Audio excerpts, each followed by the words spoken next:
नाज़रीन, अवामी न्यूज़ में ख़बरनि जो सिलसिलो जारी है। इन वक्त असीं तव्हांखे भरिया सिटी में ख़बर ॾींदा हलूं त सिंध हुकूमत नाकाम थी चुकी है। ईंदड़ वक्त फंक्शनल लीग जो हूंदो। कारकुन बल्दियाती इलेक्शन जी तैयारी कनि। अहिड़नि ख़्यालनि जो इज़हार पाकिस्तान मुस्लिम लीग फंक्शनल ज़िले जनरल सेक्रेटरी राना मज़हर इक़बाल भरिया सिटी प्रेस क्लब में मीडिया सां ॻाल्हाईंदे चयो आहे त पीपल्स पार्टी हुकूमत नाकाम थी चुकी है। ज़रदारी लीग सिंध खे तबाह करे छॾियो। सिंध हुकूमत करप्शन जी इंतहा करे छॾी है। अवाम ख़ुदकुशियूं करण ते मजबूर थी वई है। इंशाअल्लाह ईंदड़ वक्त मुस्लिम लीग फंक्शनल जो हूंदो। कारकुन बल्दियाती इलेक्शन जी तैयारियूं कनि। इंशाअल्लाह ताला ईंदड़ वक्त फंक्शनल लीग जो हूंदो ऐं हिननि ज़ालिमनि जो दौर ख़त्म थींदो जेके लुट जो बाज़ार खोले वेठा आहिनि। हर शइ ते हर जॻह ते करप्शन थी रही आहे।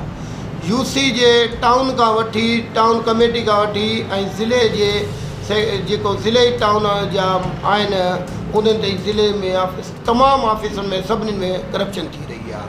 AC वटि वञो, मुख़्तियारकार वटि वञो, तपेदार वटि जिते बि वञूं था उते पैसा ॾेई कमु कराइणो थो पए। अहिड़ी गवर्नमेंट असांखे नामंज़ूर आहे ऐं इंशाअल्लाह ताला अनक़रीब फंक्शनल मुस्लिम लीग जा दोस्तो तयारी कनि त बल्दियाती इलेक्शन में असां पंहिंजी गवर्नमेंट ठाहियूं, पंहिंजा इदारनि में पंहिंजा काउंसलर पंहिंजा माण्हू मुतफ़िक़ कयूं। मज़ीद खबरों और तफसीलात के लिए विजिट करें हमारी वेबसाइट www.awamiNewsHD.com।